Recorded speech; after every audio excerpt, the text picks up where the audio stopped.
Всех приветствую на своем канале. И сегодня у нас обзор Linux Mint 22.3 и конкретно именно в окружении Cinnamon. Есть у нас XFCE и Mate окружение. И сегодня я хотел бы поговорить именно о Cinnamon, на который я перешел, может, пару-тройку месяцев назад. И для меня большим открытием стало, что это большая разница между XFCE и Cinnamon. То есть у меня ощущение такое, как будто это другая система. Прежде всего, вот, допустим, та же заставка. То есть здесь часики у нас есть, дата, все красиво. Есть даже на паузе, в частности, у меня этот самый YouTube. То есть мы можем включить, выключить его. Вот. Если подключены колонки. У меня там этот самый наушники подключены. Ладно, по Bluetooth не слышно. Но не суть. То есть, если у вас плеер там работает, это с заставочки можно все включать, выключать. Вот. То есть в XFCE у меня таких удобств не было. Плюс, это вся красота. Пойдем дальше. Так, входим.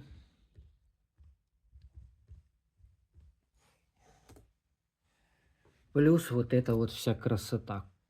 Конки, типа дисклеты, только, я их до сих пор называю виджеты, как в этом самом, то есть чего в XFCE нету. То есть это удобство, это красота. Чтобы больше рассказать и интереснее показать, наверное, все-таки перейдем к экрану захвата, как прошлое видео, когда я снимал, меня люди просили с экрана захвата записывать. Да ладно, сейчас еще пару слов так. Скорость работы. То есть сейчас, вот, допустим, у меня RAM 22% занято, но это потому, как у меня Chrome здесь включенный. Мы сейчас это отключаем. Сразу до 11% RAM у нас падает. Загрузка процессора 1%. То есть, в принципе, вот у меня окружение XFCE было, оно типа считается самым легким, а Cinnamon самым тяжелым. Но на моем E15 Lenovo ThinkPad, то есть XFCE занимало там 9% рамов. Просто если все выключено, тут включено у меня только Bluetooth наушники. И, в принципе, пока все остальное я выключил. И рабочий стол. Хотя на XFCE еще на рабочем столе не было, вот, допустим, этих виджетов, конок там и всех остальных красивостей и удобностей. Может, поэтому там было меньше занято оперативной памяти. Оперативную память я не менял, я только поменял окружение. Причем самое интересное в Linux Mint, то, что перейти с XFCE на Cinnamon окружение очень просто. У меня видео, как перейти, есть. Допустим, на Debian там нужно поморочиться. На Linux Mint это все делается просто. Я прикреплю видео к этому обзору. Так, и что, пока ставим на паузу и переходим к захвату экрана и показываем дальнейшие фишки именно Cinnamon на Linux Mint 22.3. Итак, продолжим обзорчик уже с захвата экрана. Включили OBSE, свернем ее и начнем, так сказать, с главного экрана. То есть здесь можно в Cinnamon сделать все. Ярлычки, пожалуйста, хоть затыкайте полностью весь экран, как удобно. У меня два ярлычка: корзина и Genymotion. Это у нас Android среда. Об этом чуть позже. Дисклеты. Вот часики, вот погода. И даже я сделал конку одну. Вот где у нас параметры системы. показаны. А через дисклеты тоже это можно сделать, но мне показалось, что красивее сделать вот так. И как бы аккуратней, и как-то необычно, чего в принципе на XFCE я не мог сделать. Нижняя панель разделена на 3 части. Вот средняя часть, вот левая, вот у нас правая. Я считаю, очень удобная, очень гибкая в настройках. Там можно в этих настройках просто захлебнуться, когда ты делаешь вот так. Там, допустим, добавить новую если панель, аплеты сюда даже тоже ставятся. Аплеты это вот, допустим, что-нибудь, ну вот такое поставить. Это вот здесь монитор тоже системы, как и здесь, но она не очень мне понравилась. Она будет у нас отображаться вот здесь внизу. Я не буду сейчас ее ставить. Индикатор температуры процессора, тоже все это внести можно вниз. То есть вы можете настроить настолько это под себя, что я даже в шоке от этого синнамона.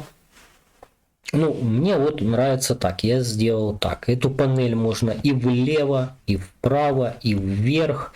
И все это быстро так работает. То есть вот меню пуск это просто шикарная вещь. Тоже его можно еще и перенести там сюда, туда, там, допустим, редактировать меню, тоже убрать что-нибудь. Это, то есть добавить. Настроек куча. И самое интересное в этой системе, что это все работает и не глючит. Немного глюков я словил, когда делал конку. Это да, было. Пару раз у меня просто слетел весь этот самый рабочий стол. То есть нижняя панель. Система работала, но без дисклета вот этих, без часиков, без этой самой. Какой-то произошел сбой. Но потом внизу справа у меня появилась щиточек, такой значочек, обновления. Пришли какие-то обновления, чего-то мне не хватало. Я обновился, и все заработало, все четко заработало. Самое интересное еще тоже для меня, что никаких глюков, вот у меня сейчас я записываю через микрофон отдельный у Ланзи А100. И одновременно, не допустим, а у меня еще и наушники подключены. Я их даже не отключил. Тут настолько тонкая настройка, то есть ввод-вывод вы можете здесь настроить именно, то есть микрофон отдельно. То есть вы отключаете на наушниках микрофон, а у меня есть микрофоны на наушниках. Включаете отдельный микрофон, и это все работает. Это так классно, то есть не знаю. Допустим, сейчас покажу еще одну фишку. Android среду я запускаю. Это один из вариантов. Там есть этих Android сред несколько вариантов. Но у меня получился правильно, корректно работающий. Это вот Genymotion. Вот я настроил свой Google Pixel 7 виртуальный. Я его запускаю. Покажу сейчас, для чего я это делаю. То есть насколько это удобно. Я его делаю для того, чтобы пользоваться своими записями в блокноте с моего смартфона. То есть не всегда удобно или смартфон там на зарядке, или еще как-то, и вообще. Я беру свой блокнот, сейчас немного, единственное, у меня не мышка, а тачпад, неважно. Запускаю Color Note, который у меня синхронизируется по интернету,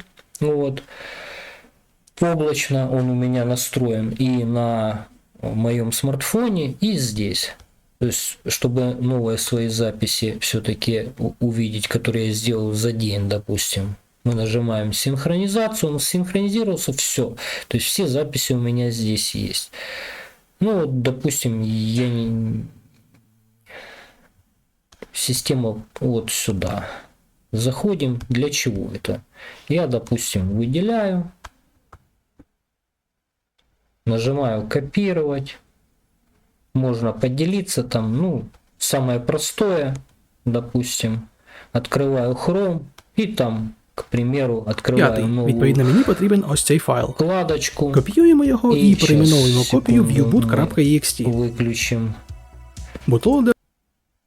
вот сюда, в новую вкладочку мы и копируем мою запись. К примеру, я захотел просто вспомнил, что мне нужно сегодня прочитать там, изучить. Ну, это к примеру. Все, то есть очень удобно. Я не печатаю этого вручную. Или, допустим, в какой-нибудь проект, какую-нибудь вставочку из моих записей можно сделать. Или наоборот, я, допустим, работаю за компьютером и, допустим, хочу создать новую заметочку. Так и напишем, допустим, новая заметочка. На английском, допустим, new note. Все. Сохранено. И она у меня появилась, ну, сейчас не покажу, появилась, если я синхронизирую на телефоне, эта заметочка у меня появилась и в телефоне. То есть мне не надо брать телефон, он, к примеру, стоит там на зарядке. Ну, как-то так. Еще можно массу вариантов придумать, как это использовать, но очень удобно.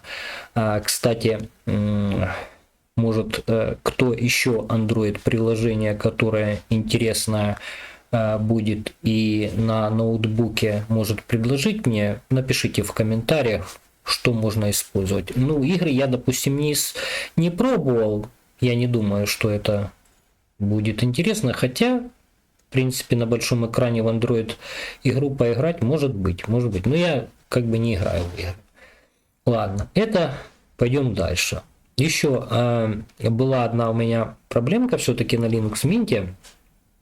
Я когда записываю некоторые видео там по путешествиям там или на СТО самообслуживания, и есть фоновая музыка, которую YouTube не пропускает.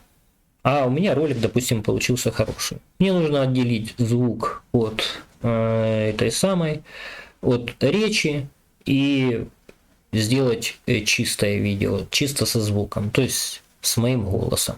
Для этого я использовал UVR5, это у нас, так сказать, какая-то нейронка, но она на официальном сайте бесплатная, она только есть для Windows.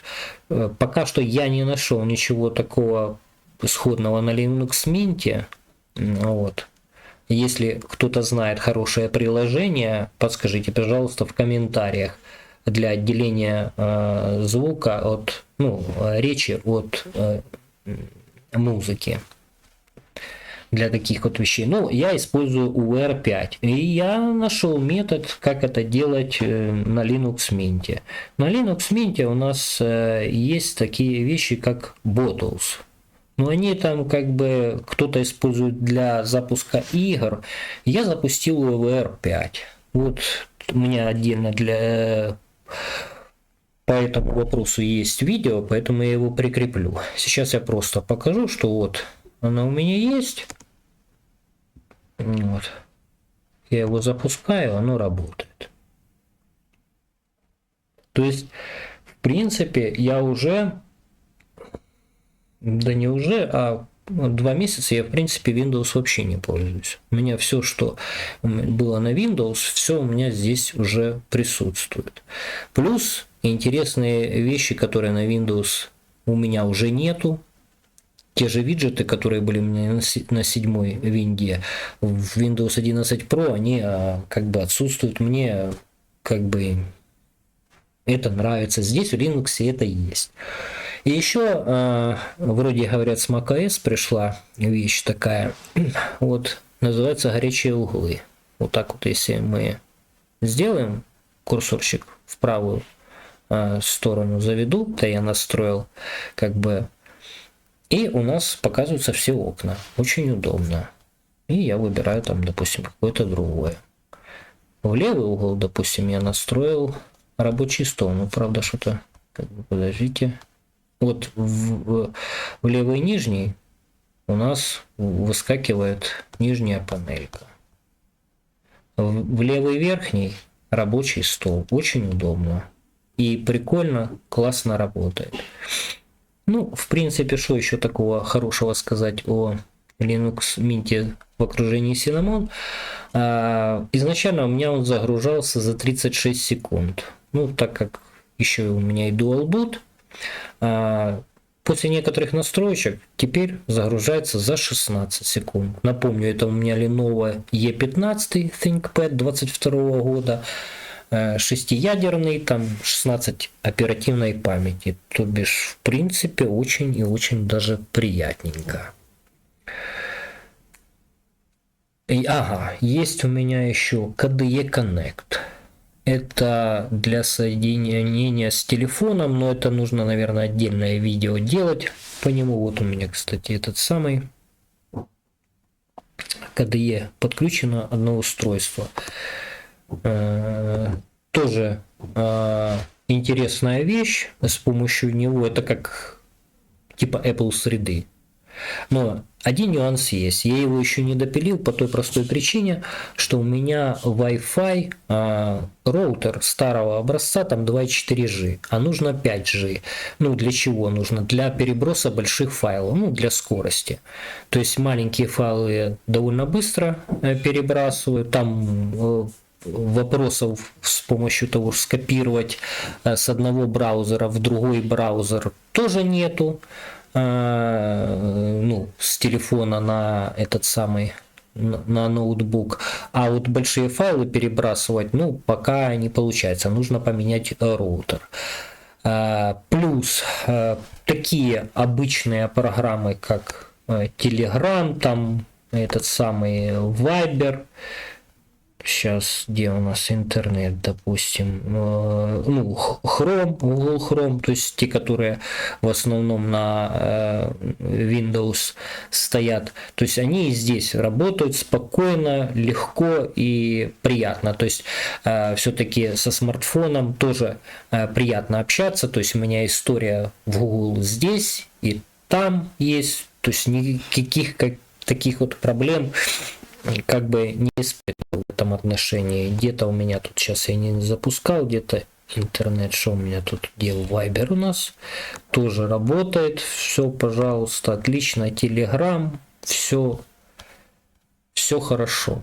То есть, и что очень интересно, что это все быстро работает. Ну да, сейчас RAM у меня занято 62%. У нас много занимает оперативной памяти, естественно, среды для винды Bottles и этот самый для Android приложения Genymotion. А так, в принципе, система кушает намного меньше, кстати, чем Windows 11 Pro. Там изначально у меня Windows 11 Pro сразу только запускаешь, и у меня уже 4 или 4,5 гигабайта в обычном виде, еще ничего не запускал, уже у меня занято там чи 20%, чи 22% из 16 гигабайт. Здесь немножко полегче система.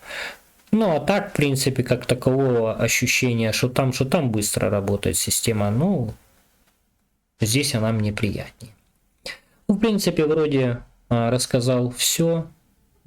Пишите в комментариях, может быть, какие-то вопросы есть еще. Может, что-то я упустил. На экране вроде все было видно. Как-то так. Всем добра и мира над головой.